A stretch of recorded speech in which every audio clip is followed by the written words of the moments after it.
अगर संविधान ना हो तो देश कैसे चलेगा? कौन तय करेगा कि आपके अधिकार क्या हैं? आज हम समझेंगे संविधान आखिर है क्या। तो हेलो बच्चों, कैसे हो आप सभी लोग? आई होप आप सभी लोग बहुत अच्छे होंगे। मैं आप सभी का स्वागत करती हूँ आपके अपने channel KV law in Hindi में। आज हम बात करेंगे संविधान यानी कॉन्स्टिट्यूशन की, जो कि किसी भी देश का सबसे महत्वपूर्ण कानून होता है। वीडियो शुरू करने से पहले मैं आपको एक इम्पोर्टेंट बात बता देती हूँ कि जो संविधान है वो संविधान सिर्फ एक किताब नहीं है, बल्कि देश की आत्मा यानी सोल है, जो कि पूरे राष्ट्र को एक दिशा देती है। Constitution law of India. सबसे पहले समझते हैं कि संविधान क्या है, संविधान का अर्थ क्या है और उसकी परिभाषा तथा संविधान के मूल तत्व। संविधान किसी भी देश का मूल कानून होता है, जो कि उस देश की शासन व्यवस्था, नागरिकों के अधिकार और राज्य की शक्तियों को निर्धारित करता है। जो हमारा संविधान है वो हमारे देश की सोल है, ठीक है। उसके अंदर जो भी लिखित रूप में दिया गया है उससे देश के कार्य, शासन व्यवस्था और नागरिकों के अधिकार तथा राज्य की शक्तियों का निर्धारण होता है। इसका हम अर्थ समझते हैं कि संविधान वह नियमों का संग्रह है जिसके अनुसार देश चलाया जाता है। देश को चलाने के लिए एक व्यवस्था बनाई गई है, एक प्रणाली बनाई गई है, जिसको एक लिखित रूप में संविधान के अंतर्गत लिखा गया, निश्चित किया गया है। अब देखते हैं इसकी हम परिभाषा। तो सबसे पहले परिभाषा है अरस्तू की। संविधान वह व्यवस्था है जिसके अनुसार राज्य की सरकार का संगठन होता है। यानी संविधान के अंतर्गत सरकार किस तरीके से बनेगी, सरकार किस तरीके से चलेगी, स्टेप बाय स्टेप दिया गया, क्या क्या पावर्स होंगी, कौन कौन उसके अंदर कार्य करेंगे। सेकंड परिभाषा जो है वो है एविडाइसी। एविडाइसी का मानना है कि संविधान उन सभी नियमों का समूह है जो कि राज्य की शक्ति का वितरण और प्रयोग का निर्धारित करते हैं। यानी किसी राज्य की शक्ति क्या होगी और अगर उनकी जो शक्तियां हैं उनका प्रयोग वो किस तरीके से करेंगे, ठीक है। थर्ड है केसी वियर के अनुसार संविधान सरकार की संरचना और कार्यों को नियंत्रित करने वाला एक दस्तावेज है। यानी एक तरीके का डॉक्यूमेंट है जिसके अंदर ये लिखित है कि सरकार की संरचना क्या होगी और कार्यों को किस प्रकार से नियंत्रित किया जाएगा। संविधान के मुख्य तत्व यानी की फीचर्स। भारतीय संविधान विश्व का सबसे लंबा लिखित संविधान है, जो कि लचीलेपन और कठोरता का एक मिश्रण है। इसके मुख्य तत्वों में प्रस्तावना, मौलिक अधिकार, राज्य के नीति निर्देशक सिद्धांत, तो स्वतंत्र और एकीकृत न्यायपालिका, संसदीय शासन प्रणाली, धर्मनिरपेक्षता और सार्वभौमिक वयस्क मताधिकार शामिल हैं, जो एक संघीय ढांचे में एकात्मक भावना को समाहित करते हैं।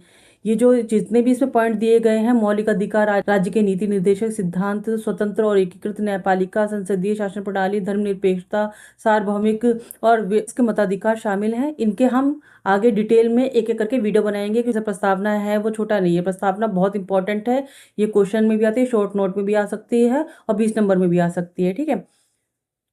तो आपको इतना समझ में आ गया होगा कि भारतीय जो संविधान है वो छोटा संविधान नहीं, बहुत बड़ा संविधान है। इसके अंदर अलग अलग देशों के संविधान समाहित हैं, ठीक है। जो भीमराव अम्बेडकर हैं उन्होंने अलग अलग देशों में से जो अच्छी अच्छी बातें थी वो एक कॉन्स्टिट्यूशन में डाली गई हैं, जिससे जाकर हमारा ये कॉन्स्टिट्यूशन बना है, ठीक है। अब देखते हैं इसकी मुख्य विशेषताएं। तो सबसे पहली विशेषता यही है कि जो हमारा संविधान है वो अब तक का विश्व का सबसे बड़ा संविधान है, ठीक है। सबसे लंबा लिखित संविधान है। ये दुनिया का सबसे व्यापक संविधान है, जिसमें मूल रूप से 395 अनुच्छेद, 22 भाग और 8 अनुसूचियां शामिल हैं, ठीक है। अब ये और अधिक विस्तृत हो चुकी है, क्योंकि पहले जो जब ये कानून बना था तब इसके अंदर 395 अनुच्छेद थे, 22 भाग थे और 8 अनुसूचियां थी। लेकिन अब वर्तमान में अब बढ़कर 448 से अधिक अनुच्छेद, 25 भाग और 12 अनुसूचियां हो गए हैं, ठीक है।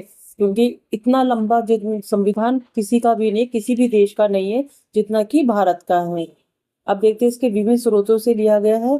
तो भारतीय संविधान के निर्माताओं ने दुनिया के प्रमुख संविधानों जैसे अमेरिका, ब्रिटेन, आयरलैंड आदि से अच्छी बातें जो कि उनके संविधान में थी, भारतीय परिस्थितियों के अनुसार अपनाया है। नेक्स्ट है प्रस्तावना। ये संविधान के आदर्शों, उद्देश्यों जैसे न्याय, स्वतंत्रता, समानता, बंधुत्व और मूलभूत सिद्धांतों को रेखांकित करती है। हमारे देश के जो संविधान है उसके अंदर हमारे 6 जो मौलिक अधिकार दिए गए हैं उसके अंदर भी ये शामिल है कि हमें न्याय, समानता और स्वतंत्रता तथा बंधुत्व का मूलभूत सिद्धांतों को रेखांकित करते हैं। हमारे जो 6 संविधान है, अगर किसी के द्वारा किसी भी सरकार के द्वारा, किसी व्यक्ति के द्वारा कोई भी मौलिक अधिकार का हनन होता है तो एक आम नागरिक भी सीधे सुप्रीम कोर्ट या हाई कोर्ट में रिट दाखिल कर सकता है। ठीक है, आर्टिकल 32 के द्वारा और आर्टिकल 226 के द्वारा। आर्टिकल जो 32 है उसके अकॉर्डिंग आप सीधे सुप्रीम कोर्ट में अप्लाई रिट दाखिल कर सकते हैं, और जो आर्टिकल 226 है उसके अंतर्गत आप सीधे हाई कोर्ट में अप्लाई कर सकते हैं। ठीक है, मौलिक अधिकार और कर्तव्य। नागरिकों को भाग 3 के अनुच्छेद 12 से 35 में नागरिकों को भाग 3 अनुच्छेद 12 से 35 में 6 मौलिक अधिकार दिए गए हैं और भाग 4 के अंतर्गत 11 मौलिक कर्तव्य दिए गए हैं। अगर मौलिक अधिकारों का वायलेशन होता है, ठीक है, अगर उनका कोई हनन करता है तो आप रिट दाखिल कर सकते हैं सुप्रीम कोर्ट और हाई कोर्ट में। परंतु अगर कोई भी व्यक्ति या नागरिक जो अपने मौलिक अधिकारों का पालन करता है तो उसके लिए भी कोई आप रिट दाखिल नहीं कर सकते। ठीक है, राज्य के नीति निर्देशन सिद्धांत ये सरकार को सामाजिक और आर्थिक न्याय सुनिश्चित करने के लिए निर्देश देते हैं। ठीक है, इसके अंदर कर्तव्य दिए गए थे जिसे सरकार को अपने पूरे करने होते हैं। सभ्य संसदीय प्रणाली। भारत के ब्रिटिश मॉडल पर आधारित संसदीय प्रणाली को अपनाया गया है जिसमें कार्यपालिका विधायिका के प्रति जवाबदेह होती है। ठीक है, क्योंकि जो विधायिका होती है वो कानून बनाती है और कार्यपालिका होती है वो उसे लागू करती है। ठीक है, तो इसीलिए अगर वो ढंग से जो कानून बनाए गए उन्हें लागू नहीं कर पाती है, फॉलो नहीं करवा पाती है, तो वो विधायिका के लिए जवाबदेही देगी। इसके बाद है स्वतंत्र और एकीकृत न्यायपालिका। सर्वोच्च न्यायालय के साथ एक स्वतंत्र एकीकृत न्याय प्रणाली है जो कि संविधान और नागरिकों के अधिकारों की रक्षा करती है। धर्मनिरपेक्ष और लोकतांत्रिक गणराज्य। भारत का कोई भी राजकीय धर्म नहीं है और राष्ट्रीय प्रमुख राष्ट्रपति निर्वाचित होता है। आपने देखा होगा कि भारत में हर धर्म के लोग रहते हैं, कोई पर्टिकुलर जो धर्म नहीं है। जैसे कि इस्लामाबाद हो गया, पाकिस्तान हो गया है, पाकिस्तान में भी हिंदू है लेकिन जो उनका मेन रिलीजन है वो धर्म है वो है जो इस्लाम है। ठीक है, लेकिन भारत के अंदर कोई भी धर्म ऐसा नहीं है जिसके एक ही मान्यता हो, मतलब एक ही धर्म को मानते हो। यहाँ पे हर धर्म को मानने वाले लोग रहते हैं। राष्ट्रीय व्यवस्था। एकात्मक झुकाव के साथ में भारत राज्यों का संघ है जिसमें शक्तियों का बंटवारा है लेकिन केंद्र अधिक शक्तिशाली है। हमारे देश के अंदर बहुत सारे जो स्टेट है, ठीक है, राज्य बने हुए हैं, सबके अंदर उनकी शक्तियों का बंटवारा किया गया है। लेकिन अभी भी राज्य और केंद्र सरकार में से जो सबसे ज्यादा पावरफुल सरकार होती है केंद्र होती है। ठीक है, उसके पास में राज्य सरकार से अधिक जो होते हैं वो उनके पास पावर होती है। अब है व्यस्क मताधिकार। तो 18 वर्ष से अधिक आयु के प्रत्येक नागरिक को बिना किसी भेदभाव के वोट देने का अधिकार है। ठीक है, ये तो सिंपल सी बात है, सभी को पता होता है। अब है आपातकालीन प्रावधान। केंद्र को असामान्य स्थितियों से निपटने के लिए आपातकालीन शक्तियां भी प्राप्त हैं।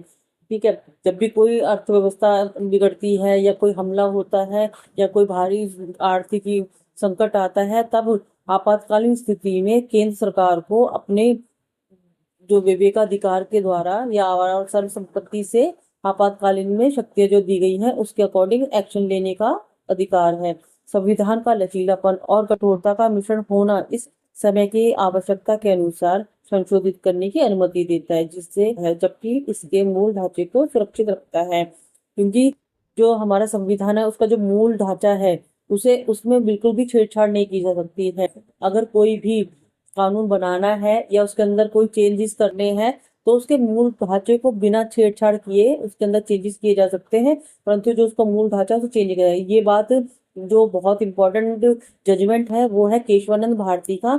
उसके जो भी हमारा संविधान है उसके अंदर कोई भी चेंजेस कर लो लेकिन जो उसका बेसिक स्ट्रक्चर है उसके अंदर कोई बदलाव नहीं आना चाहिए। ठीक है, तो आई होप आपको आज की वीडियो समझ में आई होगी। अगर आपको आज का मेरा वीडियो समझ में आया तो आप मेरे चैनल को लाइक कर सकते हैं, सब्सक्राइब कर सकते हैं और अपने दोस्तों के साथ शेयर कर सकते हैं। आज की वीडियो में मैंने जो भी पढ़ाया है वो एक समरी है पूरे कॉन्स्टिट्यूशन की। इसे हम आगे डिटेल में समझेंगे। ये मैंने लंबी डिटेल में इसलिए शुरू से नहीं बनाया है ताकि आपको छोटी सी वीडियो में सब कुछ समझ में आ जाए। उसके बाद जब मैं डिटेल में बताऊंगी एक एक चीज को तो आपको आसानी से समझ में आ जाएगा। ठीक है, तो आप मिलते हैं अगली वीडियो में, तब तक के लिए राधे राधे।